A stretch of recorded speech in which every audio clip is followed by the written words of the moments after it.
Hey guys, what's up? It's your girl Butta P, and you are listening to Kicking It with Butta, the podcast. I have someone special with me today. I've been looking forward to speaking with her. My girl Dajae Williams. She is a manufacturing engineer at NASA. My girl loves music. She's a beast. And I'm excited to have her on the show with me. So Dajae, what up? How are you? What's good with it? How you doing? I'm doing well. I am so excited to talk to you. I've been following you. So we met, wasn't this year, last year? Yeah, October at the conference. Yeah, so we met at the Revolt Music Conference on Diddy's yacht. Right, exactly. The best time of my life. Chilling. People were just kind of hanging out, talking. And it was just something about you that stuck out to me. And I remember we just kind of were in a group of people talking. And I remember you introduced yourself and I asked you, I was like, oh, how you doing? Like, what brought you to the music conference? And I remember you told me like what field you were in. And I was like, how does that have anything to do with music? And you sharing your heart behind what you wanted to do with your music and your field blew me away. And it was so intriguing to me that I've watched you from then till now to see like I need people to hear more about what she's doing because it's been so impressive to me. So talk to me a little bit about that. Just briefly, what took you to the Revolt Music Conference? What took me to the Revolt Music Conference was like when I was younger, I've always had music influences, whether my grandpa, he was a bassist. I had some rappers in my family. And I just wanted to be a part of music. So I began producing music, right? Learning how to use Logic and get in different MIDIs, whatever, just teaching myself how to produce this music. And as an engineer, I know that going to conferences is how you learn, meet different people to become mentors and things of that sort. So I was just like, okay, I did my due diligence. I went to school. I got my degree. I'm an engineer at NASA. It's time to do what I really want to do. So I invested in this conference and literally put a dent in my pocket, girl. But I went to the conference and it changed my life. And then upon going to the conference, I saw so many people who were musicians, I'm learning from them, but I saw that I brought something totally unique to the table. Nobody there, there may have been some engineers there that I had no idea, but I didn't meet anyone like me. So I wanted to be different. Let me mix my uniqueness with my love for music and try to make something of it. And at that panel, where we were talking about social justice and how to change the narrative of what's going on in the Black community in general, I can really make an impact. Let me try to start making some raps, because I love music, about these STEM topics and get people who love hip-hop music interested in a field that they probably didn't even know existed. And that, I think that was the impressive part, because you actually got the attention of some of the people there. Like, who were some of the people that you actually got to speak to while you were there? And have you been able to actually continue networking with them since then? Yes. So I got a chance to speak to Andre Harrell. I got a chance to speak to Jeff Johnson. I got a chance to speak to Kevin Liles, some real heavy hitters about what I want to do. And then I also found out that Kevin Liles is actually an engineer himself, like studied at Morgan State electrical engineering. So I'm like, wow, there's space for me here. You know what I mean? I love what you just said. There's space for me here. So you were born and raised St. Louis, right? Yes, born and raised in St. Louis. This has probably been a journey for you. Like, how was it growing up in St. Louis? And walk me through a little bit of your journey. Well, growing up in St. Louis, it was very it was rough, because I grew up in a city. There were gangs and all of that stuff, but for some reason the community protected me. They always knew, like, everybody always saw something in me before I saw something in myself. So if there were even a chance for me to get into something bad, the bad guys per se would not even let me join it. They were like, no, you have a good head on your shoulders. We want to see you prevail. So my community, helped uplift me and made me want to go harder in the classroom and become an engineer. But that St. Louis music also influenced me as well. But I do feel like in St. Louis, we're a big town, but we're small. So I wasn't in LA where I could have been in positions to meet, people who could have got me into the music industry. I wasn't in New York where more people could have got me into the music industry. I was in St. Louis. There were really no connects for me there, so I had to branch out and go to Miami and meet people like you, meet Andre Harrell, meet Kevin Liles. You know what I mean? Like it's a very sheltered city. What got you? At what point did you get interested in science? I would say there was one time my mom's purse had broke. I was probably like, I don't know, 9, 10. My mom's purse had broke, and it was a very intricate way that you had to like loop the strap to fix it or something. And I was like, yo, like my mama could not figure this out for the longest time. And I just kind of sat there, figured it out, and then so that made me think, okay, maybe I am a little smart, you know what I'm saying? But it was just a purse, so I didn't really think anything of it. Then I went to this program. It's called the Yes Teens program. And the Yes stands for Youth Exploring Science. And they gave us an opportunity to, one, learn different science topics. We learned about chemistry, biology, food science. We learned about robotics. And not only did we get to learn that stuff, but they also allowed us to teach it in different city summer schools. So the summer schools classes in St. Louis City, we got to teach these things that we were learning to the students. And I knew I had a knack for science and a knack for teaching science at the same time. So that's where my love for science began, with that program. Wow. And fixing your mama's purse. Fixing my mom's purse, yes.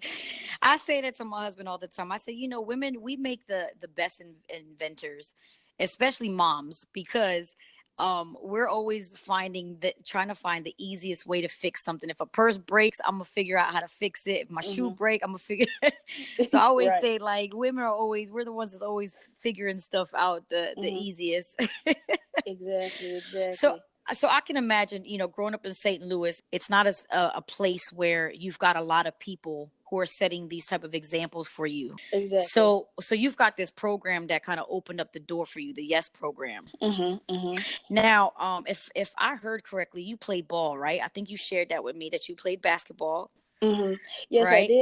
I did play basketball. I actually went to college on a full ride basketball scholarship. Yeah, so I remember you telling me, you went to school for basketball, which I thought was super dope. Talk to me about that, because you went to school to play ball, but you didn't play all 4 years, correct? No, I didn't play all 4 years. So once I went to that, and that was a hard choice within itself. Like, okay, I'm a good basketball player. I could possibly go D1, but I had this engineering school right down the road that was offering me a scholarship. I know I would have came out of there with a great job, as I have. So it was a real tough time for me to humble myself and see all of my friends go D1, and I decided to go D2 with the bigger picture in mind. Like, I know that I'm not going to the WNBA. If I go to the WNBA, I'm only going to make so much money. It's just a cap on it. You know what I mean? I didn't want to limit myself.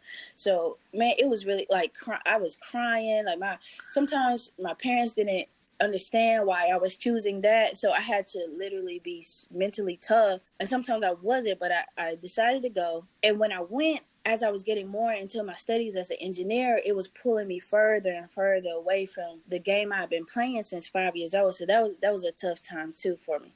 So how long did you play ball? Like, did you play from elementary, middle school?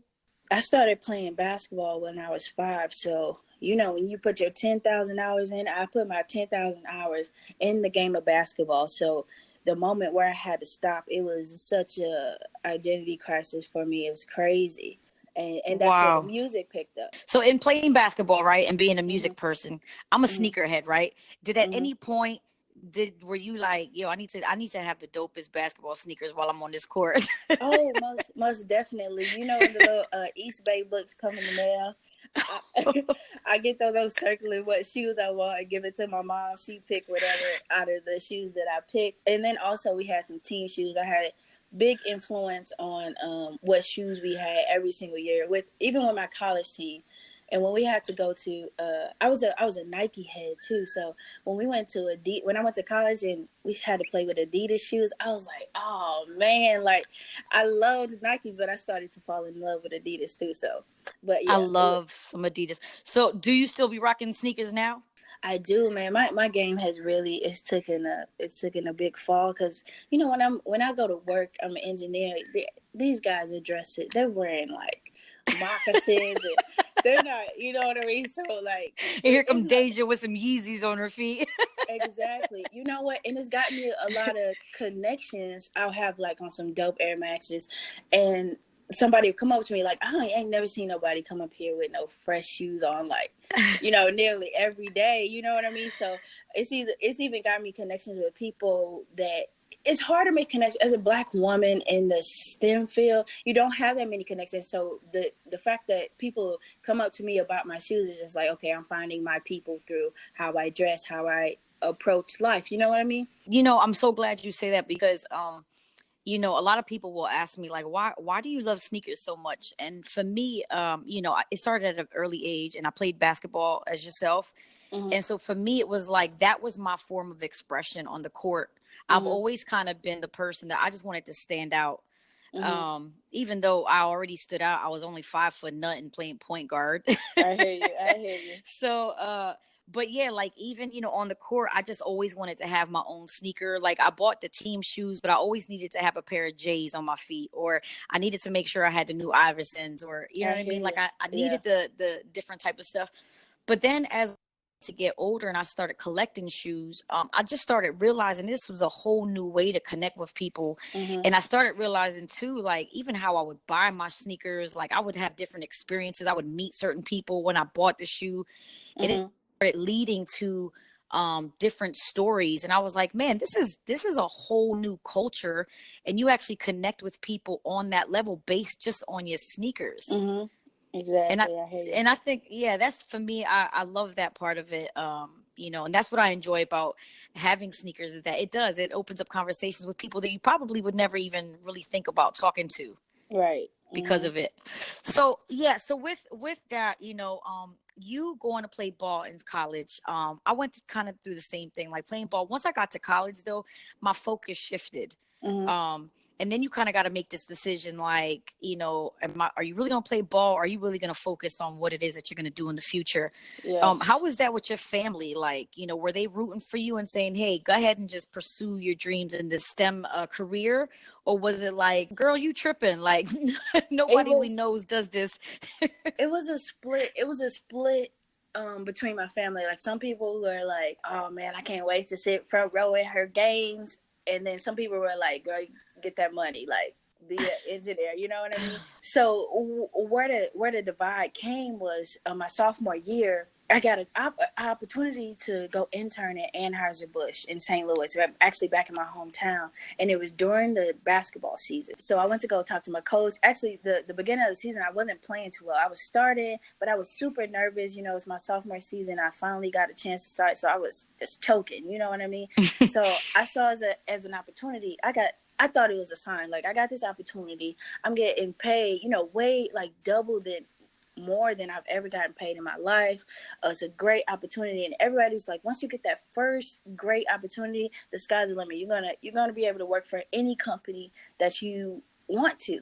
Mm-hmm. So I was talking to my dad. My dad's like, "Oh, well, no, you need to figure out how to keep your scholarship."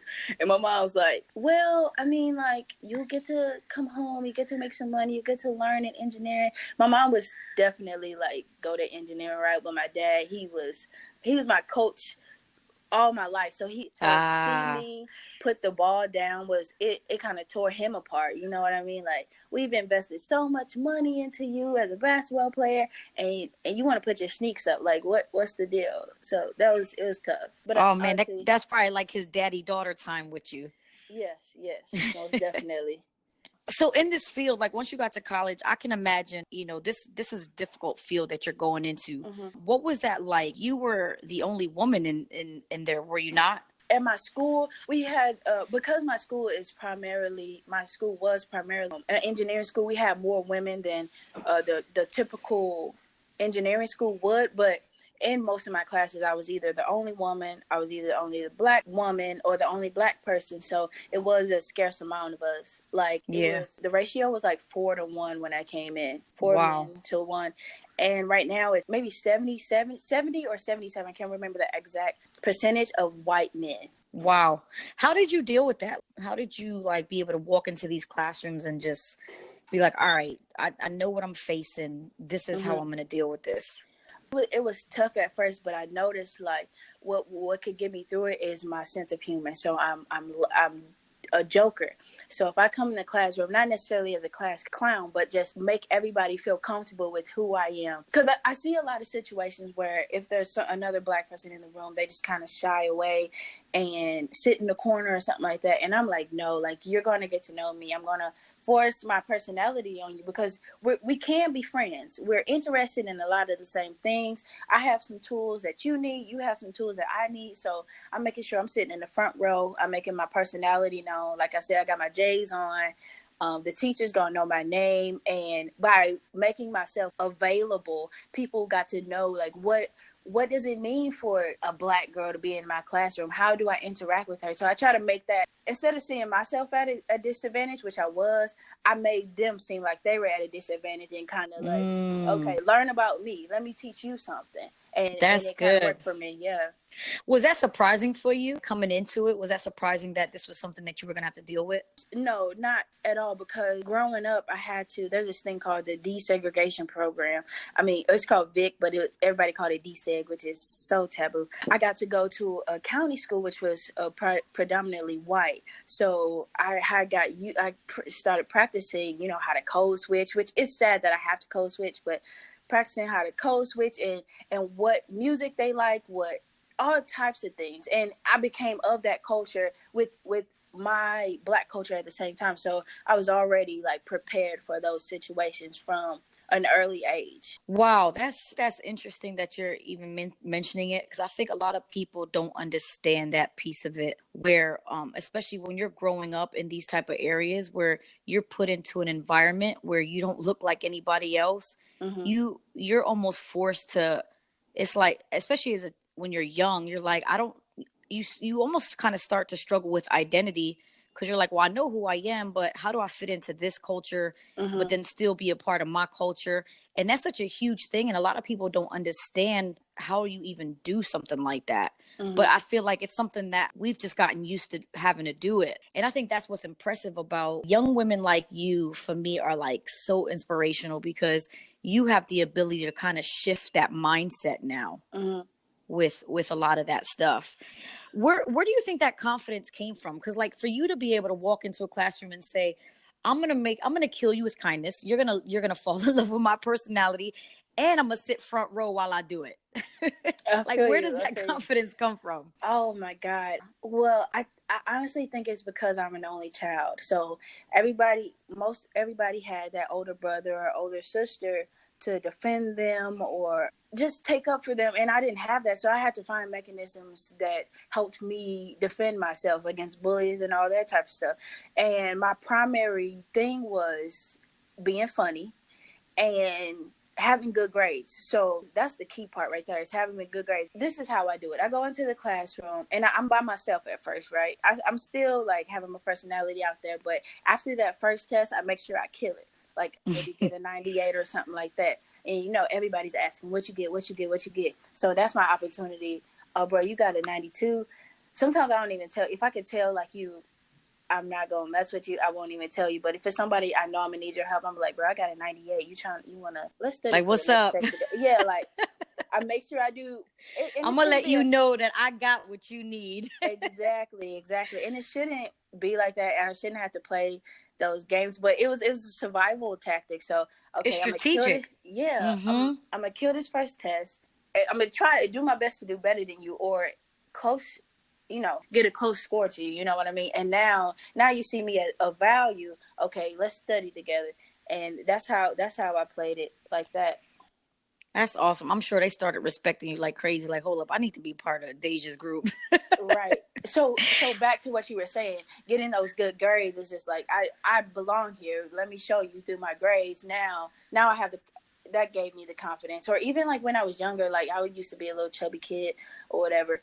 I know if I got a good grade on my math test, and you calling me fat or whatever, like I'm smarter than you. I don't care. Like, Like, it's okay. I'm chubby, but I got a 98. right. Exactly. Oh man. So okay. So going to school, right? So this is internship season, right? Mm-hmm. What does that look like for you? Did you start to apply for different internships? Did companies kind of come to you? I can imagine you're a woman who's in engineering like that, and then you're a Black woman at that. So were these companies like, yo, I need to have you on my team, or was that a mission for you to get involved in some of these internships? It was most definitely a mission. And you would think that they're like, oh man, I need to get you, but it wasn't like that at all. What happened was, I'm not even trying to be cliche, but it was speaking it into existence. Like, I knew if I got an internship my freshman year of college, that it would just be easy for me the rest of the time. So everybody knew, whether it be my professors, my advisors, my teammates, they all knew that I wanted an internship. So everybody started sending me links, just because I'm putting it in their head that I want an internship. People want to see you succeed. Sometimes they don't show it all the time, but everybody wants to be that helper. So everybody sending me links and stuff like that. Even if it said sophomore, junior, whatever, I was still applying to it. Even if I didn't have the GPA, I was still applying to it. And then eventually I was getting interviews, and I kept getting a bunch of no's. And then it was this last interview. I traveled to this random town, Mount Sterling, Illinois. Took that risk of driving there by myself. My mom did not want me to do it. And because of the YES program, I told them everything that I was doing there. And they offered me right on the spot an internship. It was only for $9, girl. But I was just like, you know what? Let me go ahead and do this, because I know that is going to set me straight. So after that, my resume is better than all the other freshmen in my class. So as a sophomore, I go to the career fair, and that's when I got Anheuser-Busch. I didn't even go to the Anheuser-Busch line. I just put my resume in a vote and said that I wanted to interview, and they called me up. And I guess you could say they did want me, but they didn't know that I was Black or anything with my resume. It was just like, she's a sophomore, she already has an internship, let's grab her. So then I did the Anheuser-Busch. And after I got Anheuser-Busch, it was a wrap. I went to John Deere after that. I went to Toyota after that. And then I went to Apple. That was one of my favorite internships. And then after all those big names, NASA found me through this resume vote of the National Society of Black Engineers. And then I interned at NASA. And then on my last day at NASA, that's when they gave me the full-time job offer. So, and it was that personality thing that I go into the classroom with. When I go talk to these recruiters, I use that same tactic of just being funny, connecting with you. Like, well, how did you become an engineer? And what's your favorite part of your job? And how can I become involved? And not even come in there like I got it already. I let them know, like, how can I grow between this year? Because Apple turned me down like 3 times. So I'm like, how can I grow within, when I see you this time again next year, what do I need to have on my resume differently? So I went from everything to taking different classes, learning how to code for apps. I even started an app company. We didn't publish any apps, but it was just that initiative. Like, she's really trying to get an internship. Let's go ahead and see what she got. And I ended up getting 2 opportunities. So I got a summer internship and then a fall co-op with 2 different teams at Apple. After being denied, you seem to be very strategic in the way you move, and that is so key, I think, to being successful in what you do. I do a lot of mentoring with young people. I always share this story. I used to work for Carnival Cruise Lines. I was fresh out of college. I had always told my friends, I just want a job that I can travel the world. I didn't know what it was. I just know I wanted to travel the world. So fresh out of college, I got a job at Carnival Cruise Lines in the corporate office down in Miami. And at the time, I was making, I don't know, like $25,000. You couldn't tell me I wasn't balling, though. I hear you. And I remember, just being overwhelmed, not in a bad way. I just was like, I can't believe I'm this baby working at this huge company. Like, what can I do? It just seemed like the opportunities were limitless. And I'll never forget, my boss sat me down after me being there for 3 months. He gave me a promotion after 3 months. And he said, I want you to start thinking what your 5-year goal is. What position do you want to have here in 5 years? And what position do you want to have in 10 years? Mm-hmm. And I'm like, I don't know if I'm gonna be at this company that long. Right, right. And I had never thought of it like that. And I remember he that was his thing. That was like my job. I had to, write down a plan with him. I sat down with him, told him, in 5 years I wanted to do this position, and in 10 years I wanted to be the marketing director. Mm-hmm. So he set up a meeting with me to sit down with the marketing director, and I sat with her, and she said, "So you want to be a marketing director?" I was like, "Yeah, I have no idea what it takes, but if you teach me how to do it, if you teach me, the steps, I want to do it." And that after that, I learned what it was to be strategic, Mm-hmm. and knowing to kind of set a plan for yourself, where for you, how you thought, if I start getting these internships early on, this is going to set me up to win in the future. Mm-hmm. And I share that a lot with my young people now. Like, hey, listen, if you know you want to be an engineer, or you want to be a teacher, or whatever it is, like, every choice or every decision you make needs to line up to that goal that you set for yourself. Mm-hmm. And Right. that's what it sounds like. Like, you were very strategic with making sure you were going to have an opportunity when you finish school. And I mean, it was your last day. Mm-hmm. Right, right, right. And they said, "We want you."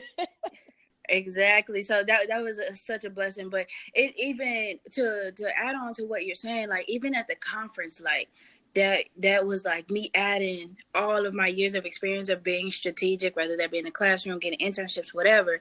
Let me try it at this music conference where I don't have a lick of like music notoriety at all. Like let me just try what's going, and it works. Like I'm like, let me go ahead and get this elite pass. I know this elite pass is going to get me in the rooms with the people that I want to speak with and let know about me, or even in the panel sessions, girl. Like I'm probably speaking way too much right now, but I knew that this was going to be something where I could ask a question related to NASA and get people, like, I just want to expose them to this STEM stuff. Like I would even sit by the microphone. Everybody's just trying to run to the front and get a front row seat and all that stuff. I'm like, okay, I see where they put the mics the last time. I'm gonna go sit right there. And that's how everybody found out about me, is because I was strategic about where I sat, who I talked to. And then on top of that, I went to a conference, the A3C conference in Atlanta before, and literally almost all of the panelists that were there, that I connected with there, were at the Revolt Music Conference. So not only did I go to that conference and connect with them, I already know people at the bigger conference in Miami. So I was really like, just that it's networking to a T. It's like I should probably start a networking class. Like That's awesome. I think your whole story to me is impressive. I remember when you came up to me and you were like, "Yeah, I work for NASA," and I was like, "What?" I was like, "Wow." mm-hmm. And I remember asking you, like, "What brought you here?" And you started explaining to me how you wanted to use music. You said, I enjoy this my job, but I have a passion for music. So from then till now, how have you been able to incorporate your music into what it is you're doing? Okay, so after the conference, I was like, I really got to do this. Just seeing how people responded to it, and I remember like my sophomore year of high school, I had created a rap to the Quadratic Formula, not a whole rap, but just the chorus to a Soulja Boy song, really old song. But I'm like, let me finish this rap. Let me just write the lyrics to it, write about the Quadratic Formula, and show my university how this conference impacted me. So girl, I was cold calling basically, but not just calling. I went to our chancellor's. The chancellor is like the top dog at the school. I no appointment. I just walked into this man's office, let him know what was going on. He's like, okay, oh my God, we need to get you, because they're trying to up their diversity numbers too. So I found where I needed their resources to help me make a music video, and they needed my resources to get more African American kids at their school. So I'm like, let's team up here. This is what I can bring to the table. You guys have the resources for me to do it. I'm gonna wear my S&T gear all day. Like, let's just do it. Like, and not only are we looking out for ourselves, we're helping Black kids get into engineering. You know what I mean? So after that, they helped me. They got me with the marketing guys, and then they saw that I was graduating, so they made a little video about me creating this nonprofit that I'm actually creating right now to make the music. So they put that on the website. Then they got me with the videographer. We made the video we were at a Kappa party, and they didn't even know we were shooting a video. But this white guy starts coming back with all this video camera stuff, and they're like, "Oh my God, it's a Kappa party, so people are turning up, whatever." So everybody runs away from the door. I'm like, no, he's supposed to be here. It's okay.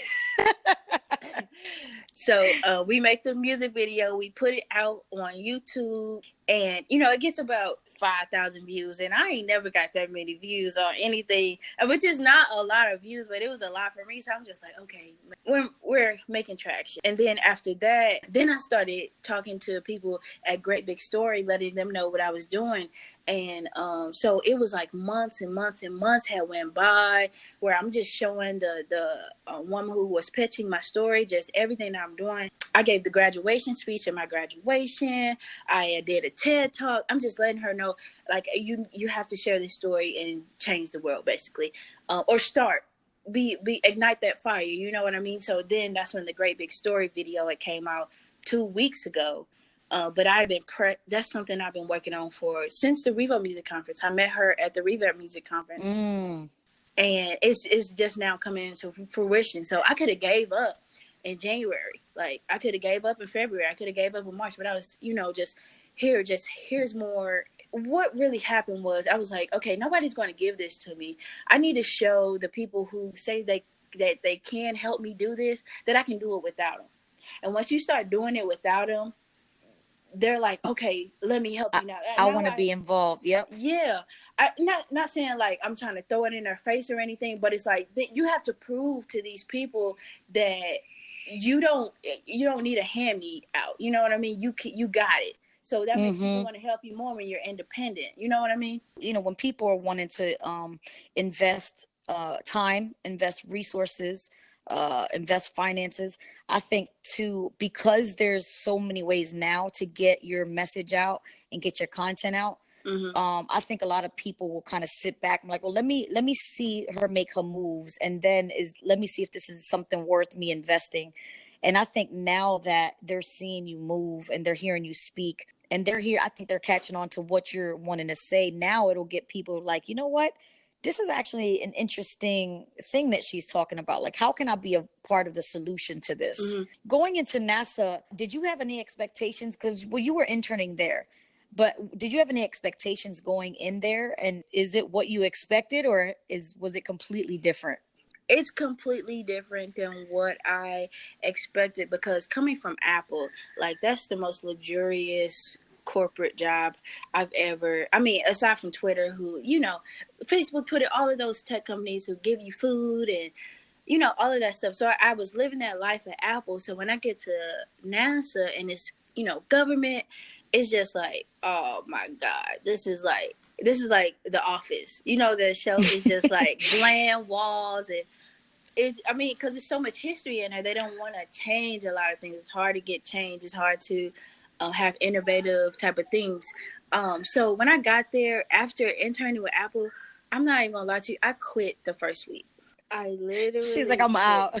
I could, because I just didn't understand. I don't know. And I wanted to be a musician. So I was just like, look, this is my last summer. This is my internship I'm talking about. This is my last summer before I graduate. Let me take a risk this summer. Let me be broke and work on my music, or learn how to produce. They saw why I was so struggling with the culture and what was going on, that they found ways to get me back. And I ended up coming back. And I just kind of dealt with it like, this is history. It's NASA. Like, you have to just stick through everything that you're going through here and try to, make an impact here. It was really tough decision. It's because I know I could be at Google, I could be at Apple, I could be at all these places that will, pacify me kind of to get me to work more and stuff like that. Not saying that that's a bad tactic, but they treat you well. But here is just like the grit. Like, we have a deadline where we're government, we have rules, we have restrictions. It's black and white, no gray area. Get the stuff done. It's no emotion involved at my job. So it was tough coming from Apple, where everything is emotion filled. Like, they put emotion in how you open your iPhone box. That's how it's like a big deal for the opening, the reveal, and it's yeah.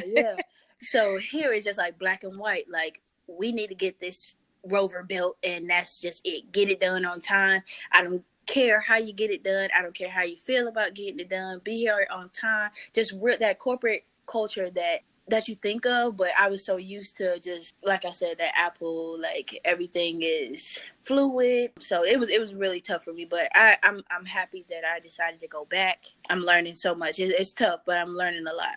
I might have said this to you when we first met at the conference, but with you, hearing your story and, being able to talk to you about it and knowing how strategic you are, there's something special about you that you are one of those few people that stand out regardless. And I think, I think God is strategic in that stuff where Mm-hmm. you could have gotten a job at Apple, but you probably would have blended in with all the rest of the engineers. Mm-hmm. Like, you are the type of person that needs to be at NASA because you can impact the culture there. And I mean, you've already done it throughout your life where you've shifted the culture wherever you're at. So Mm-hmm. you being at NASA is like, go ahead and shift that culture, girl. Like, I feel you. I you totally know what I understand. mean? And you being able to bring your personality, you probably being able to bring that emotional piece there. You're younger, you're the next generation, Mm-hmm. So I think that's inspiring. And then knowing your heart behind how you're wanting to shift the culture, like knowing that you're wanting to use music to shift the culture, like that is what's going to set you apart from any of those other engineers that are there, because they'll be Mm-hmm. able to look at you and be like, man, this chick is different. Like, maybe we do need to start shifting some stuff around. For me, that's the part that's inspiring. Like, when I look at you, I'm like, man, you have such an amazing opportunity right now to really, where you say, NASA, there's so much history. You have an opportunity to play a significant part in creating new history there. And Mm-hmm. I think that for you should be something that you hold tight to. Thank you for Yeah. that. I didn't even think about it like that. You know what I mean? Your personality is amazing. Your strategic thought process of how you're going to communicate to people. You don't come off arrogant. You don't come off like I know it all, even though you probably can step into a room and be like, yo, I know everything y'all talking about. But you don't. You have a very humble spirit about you. And yeah, I do. I believe that God is very strategic in those type of things, and Mm-hmm. where he positions people to be able to have a bigger impact. And I think it sets you up for the future too, like, Mm-hmm. to mentor these younger kids, for them to Mm-hmm. look up to you and say, man, I want to be like her. I want to go work at NASA. Like, Yeah, you yeah. know, That's the goal behind it. I want them to know that it's possible, and you can bring some flavor too. You know what hmm I mean? you can walk up in NASA and wear some J's and be Air Maxes and keep it moving. Right, right. People Let might look at you funny, or they may treat you different, whatever. But like, just I'm trying to break that mold so that the when the next people come, it's not unheard of. hmm Do you have a mentor? I have a bunch of mentors that they probably don't know they're my mentors, but they're my Are any of mentors. them women? Yes. Okay, and are they in your field? Uh, a couple are, a couple Okay, aren't. good. Yeah, like my Apple manager, she is a huge mentor for me. She's not old, but she's an older woman, and she's about to go back and get her PhD, and she's like a senior vice president at a company right now, and you've made life, like you've done it. You know what I mean? You Mm. travel all over the country, and she's still like, I have another pillar I need to build. Like, I'm about to go get my PhD. She just texted me that the other day. And so that keeps me going as well. This woman named Cheryl Singleton, I love how she tries to connect people.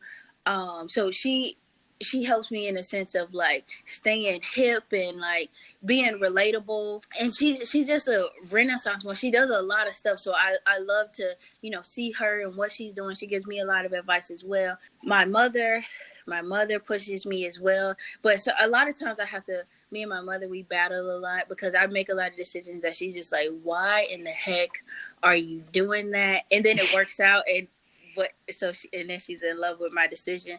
But she does push me a lot in terms of my logical thinking and being realistic, because sometimes I have to be brought back down, like, you're doing too much. You know what I mean? But yes, I have a lot of mentors. That's good. My one of my really good friends, Mary Rodriguez, she Mm-hmm. actually works for Microsoft, and I interviewed her on one of my previous episodes. But Mm-hmm. she is a storyteller for Microsoft. She she's huge on mentorship. Mm-hmm. She has she's very similar to you in how strategic she thinks. Mm-hmm. She's got mentors in different arenas, not just in her field. And then she's big on mentoring, even the women in tech, being strategic in that. And so I just applaud you ladies for that, especially the fields that you're in. Have you been able to connect with other women in your field, like that are kind of in the same place where you're at? Like, Yes. what does So, that look like? Is there a big community for that? And what does that look like for networking for you guys? well, are you saying like when you say meeting other women in STEM that are kind of like trying to bring an urban side to it? Is that what you mean?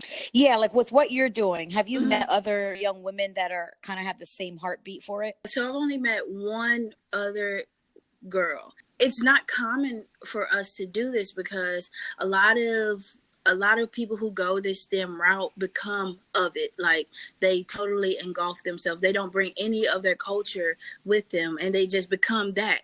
There's none of their personal culture that they brought to this field. So we're literally trailblazers in a sense. So it's really difficult to stay the course and say, oh my God, this is really going to help these children, because there's no path laid out for us. We're literally laying our own bricks Mm. and have to have faith in it. But there's this one girl, her name is Dominique. She goes by like Space Mommy on Instagram, and she is a science communicator. She actually writes for Tyler the Creator's Golf Media, and she relates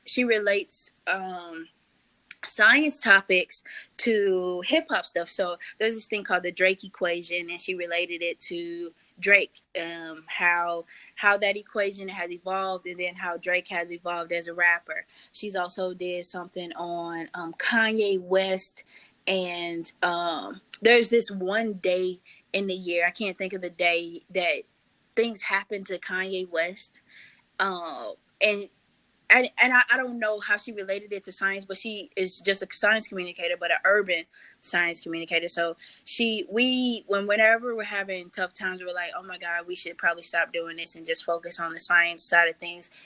Whether I'm down, she helps me. When she's down, I help her. And we just kind of hype each other up. Like, just keep going. You know what I mean? Like, she's even got Chance the Rapper interested in like NASA and stuff like that. So he's always following her and seeing what's up in the space world. So that's one person that I know is doing what I'm doing, or trying to, in her own way. And do you guys personally know each other, or you guys just connected online? No, we met through, there's this guy named Eddie Gonzalez. He is me, but like he's a grown man that knows everybody in the world.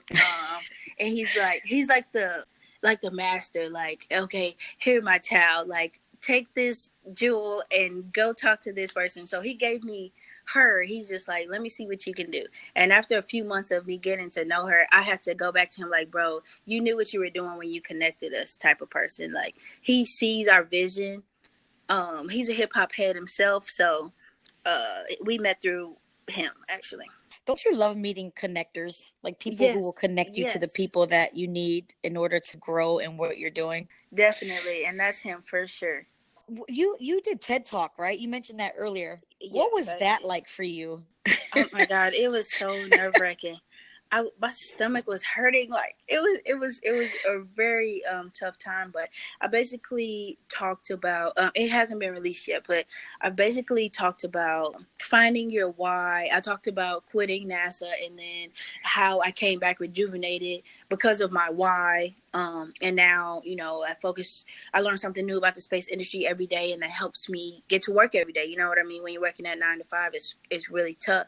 I talk about continuous learning. I talk about being bold and taking trips to music conferences. You don't know anything about the music industry, just different things of that sort. And I also performed my quadratic formula song with my little cousins. Nice. Yeah. So I brought a little. It was like serious, but I brought a little flavor to it too. So it was good. Did you that's awesome, man. Were there who usually go, like, who was there at that TED Talk? Like, what was your audience like?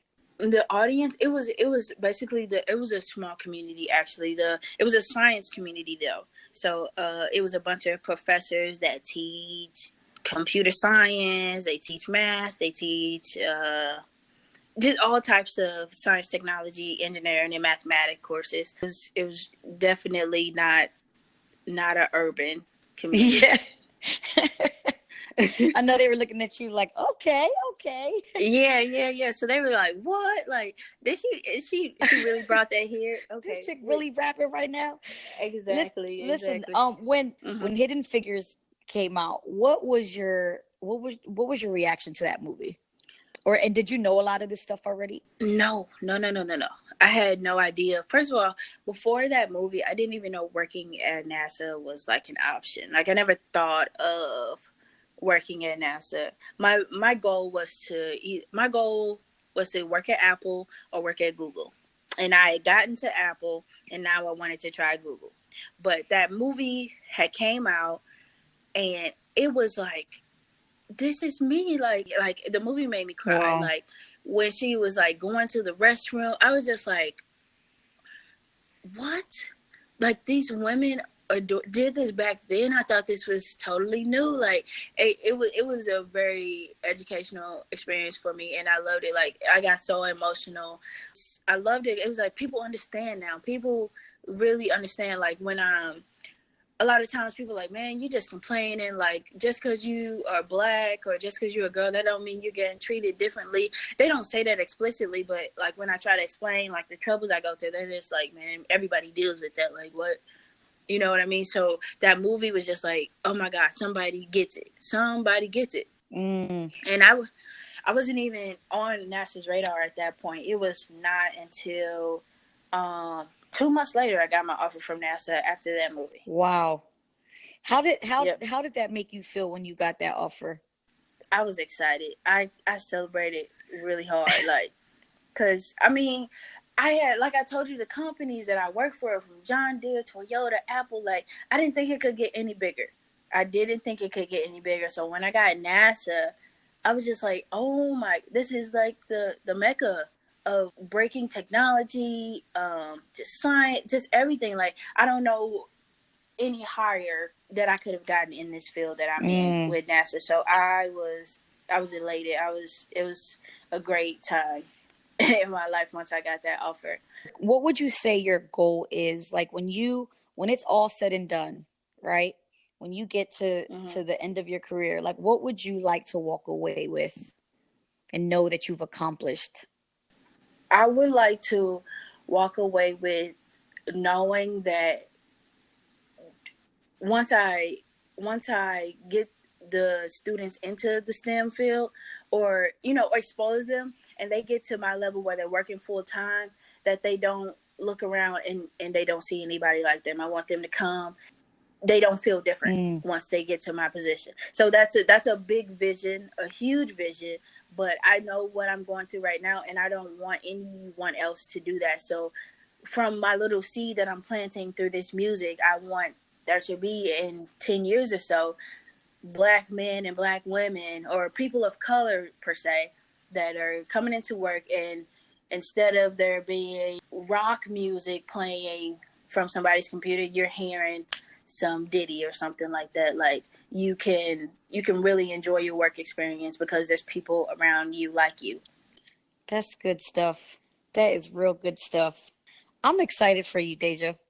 I Thank you. think you are going to do some great stuff. It's going to be in due season, when things begin to happen, and people start to get a hold of your heart and your vision for stuff. I think you're going to make a huge impact on a lot of these young people's lives. Even with my daughter, I got a little girl, she's 8. We live in South Florida, where it's way more diverse than most of America, So I will say I'm definitely blessed in that, where my daughter's not growing up in a predominantly anything area. But even in that, my daughter will catch herself she'll notice that she's different, sometimes. And Mm-hmm. in that, you know, we're always trying to show her arenas that she can look at and say, you know, she tells me that she wants to do gymnastics. Okay, well, let me show you people that look, so you know that this is possible. If she likes music, Mm-hmm. okay, well, I'm going to show you the arena in that. She played violin for a little bit, and Mm-hmm. you know, I showed her the hip hop violinists who, you know, they were killing it, and that made her fall Oh in love yeah. with violin. Uh-huh. She's like, yes, this is what I want to do. And so, you know, Yes. that is so important. You know, these, our kids need to be able to look at someone and say, I love science. I want to be able Mm-hmm. to, you know, do math. I want to be able to do science. I want to be able to do technology. I want to be an engineer, and be able to look up and see someone that looks like them. And I believe that you are definitely, like you said, you're a trailblazer. And I really believe that you are going to be able to influence the culture and where you're at. And I think you're going to shift it for these kids and be able to give them something to look up to. And I hope that, you know, especially going back to your home in St. Louis, where these kids, you're probably, you know, for when you come home, that they be like, yeah, that's Deja, she from here. You Right, know, like right. we That's do with celebrities and stuff, uh-huh. and all these, you Uh-huh. know, athletes and stuff. Like, why wouldn't we do it for the engineer that left our city and made it, you know? Mm-hmm. So yeah, I just want to encourage you, man. Like, I'm super proud of you. It's been a joy following you, and I'm really, really, really looking forward to what the future holds and seeing what else that you accomplish. Thank you And so just, much. you know, any resource I could possibly give you, whatever connection I can make, like, let's do it. You know, I Mm-hmm. think Mm-hmm. that what you're doing is very important. It's very vital to our community, and I believe you're going to do big things. You're already doing big Thank you. things, I but you're going to do appreciate that. bigger things. Thank you. Thank you. I hope so. I really do. But listen, tell everyone how they can follow you. Let them know what, if is your nonprofit up and running yet, or you're working on it. It's in the works now. I have my lawyer working on it, and he's gonna let me know when everything is squared away. Okay, I'm so getting when you my get it popping, we'll make sure we re-announce it and start pushing it for you. So let everybody know, like, how they can follow you and get in touch with you, and especially any of these youngsters that they want to connect with you and look for some mentoring. How can absolutely. they hit you up? So on Instagram, you can find me at Dajae.Monae. That's DAJAE.MONAE. And on Twitter, you can find me at Dajae Williams _, which is again DAJAE Williams, WILLIAMS _. And those are my two primary social media platforms. So let's get it cracking. Let's ask as many questions as you need. Let's, change this narrative. Awesome.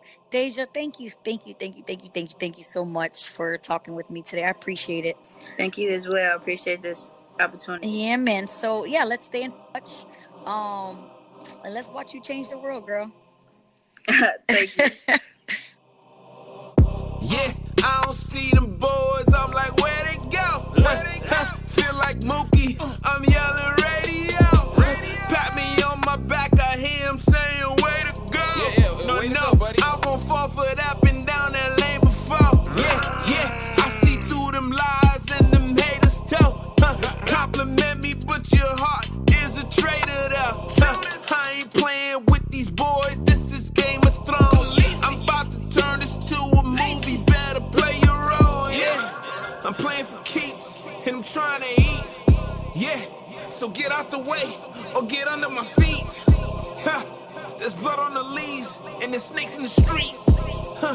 If you coming for war, then you better retreat. Yeah, you gotta be playing. Can't be for real though. Can't be for real, man. Yeah, you know I got plans. You know it. You trying to kill those. Trying to kill him. Man, I come from the bottom. I look to the hills though. Look to the hills, though. What you know about kings? Yeah. What you know about real thrones? Yeah, this is the kingdom, and I got a crown. I'm fly like an eagle, no holding me down. I'm living in glory, and you ain't around. I came from the bottom, but look at me now. Look at me, look at me, look at me, look at me now. Hey, you can look at me, but look at me now. Hey, look at me, look at me, look at me now. You can look at me now. Hey, thanks for kicking it with me today. Make sure you subscribe to the podcast And do me a favor, if you can just rate the show, let people know what you think, that would be awesome. And be sure to follow me online at Kicking It with Butta. I'm looking forward to connecting with you. All right, I'm going to catch you guys later.